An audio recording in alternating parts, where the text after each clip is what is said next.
जिन्होंने हमको लूटा है, भरोसा किया था उन पर जिन्होंने हमको लूटा है, किन किन का नाम गिनवाए सभी ने हमको लूटा है। दोस्तों हम जैसे गरीब किसान मजदूर का सहारा कोई नहीं। हमारे पुरखों ने 1952 से अब तक कांग्रेस को वोट देते रहे, इन पर भरोसा करते रहे। बदले में हमें क्या मिला? इन जालिमों ने हमारे लिए सिर्फ जुल्म व सितम का गड्ढा खोदा और इस गड्ढे में धकेलने का काम आरएसएस और बीजेपी ने किया। आज हमें इन्हीं जालिमों के कारण यूसीसी, एनआरसी, सीएएमपीआर, वक्फ बोर्ड, ट्रिपल तलाक, मॉब लिंचिंग जैसे समस्याओं का सामना करना पड़ रहा है। और आज हमारे विधायक और सांसद पटना और दिल्ली में ऐश करते हैं, हमारे टैक्स के पैसों को चुराकर बड़े बड़े महल तैयार करते हैं और अपने बच्चों को लंदन और अमेरिका पढ़ाने भेज रहा है। हमारे क्षेत्र में एक डिग्री कॉलेज नहीं, एक यूनिवर्सिटी नहीं। क्या हम जैसे गरीब किसान मजदूर का बेटा आईएएस आईपीएस नहीं बन सकता?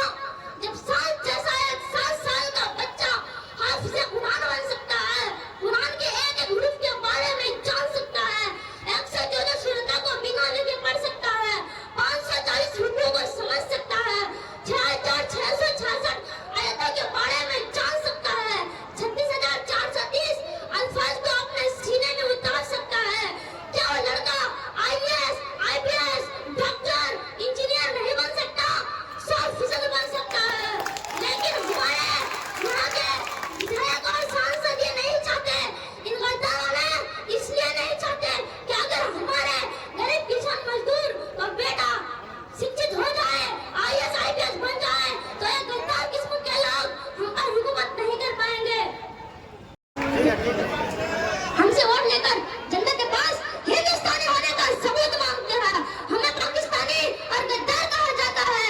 याद रखो, अगर हम हैं गद्दार तो पाबंद वफा तुम भी नहीं, अपने ओहदे पे रहते रहो, खुदा तुम भी नहीं। दोस्तों, अभी जालिमों से बदला लेने का वक्त सामने है। इन जालिमों ने बिहार को बर्बाद कर दिया।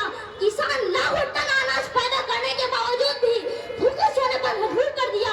40 डिग्री सेल्सियस तापमान पर काम करने वाला किसान मजदूर को 4 किलो अनाज के लिए लाइनों में खड़े रहने पर मजबूर कर दिया। अनाज की कीमत इतनी बढ़ी कि किसान आत्महत्या करने पर मजबूर हो गए। शिक्षा और दवाई को इतना महंगा कर दिया कि लोग डिप्रेशन का शिकार हो गए। शिक्षा की अहमियत इतनी घटा दी, शिक्षा को इन जालिमों ने व्यापार बना लिया। और तो और आज हमारे मस्जिदों को शहीद किया जा रहा है, मंदिरों का लाखों करोड़ रुपए को गौन कर लिया गया। अपने कमाने पर किसानों को मार दिएगा, इस पर बोलने वाला कोई नहीं। जबकि हिंदुस्तान का हर एक आदमी पैदा होने से अंतिम सांस तक किसान का ही खबर जीता है। आज मैं जनसुराज के मंच से चैलेंज करता हूँ, कोई भी व्यक्ति कह दे कि मैं किसान का नहीं हटा, मैं उनका गुलामी कर दूंगा। फिर भी आज किसानों के हक में कोई बोलने वाला नहीं। बिहार को राजनीतिक पार्टियों ने लूटा, कभी बाबरी मस्जिद के नाम पर लूटा गया, तो कभी राम मंदिर के नाम पर लूटा गया, तो कभी नोटबंदी के नाम पर, तो कभी काला समावेश करने के नाम पर, तो कभी इंटर्नशिप रिविजन के नाम पर लोगों को परेशान किया जा रहा है। जय हिंद, जय भारत, जय बिहार।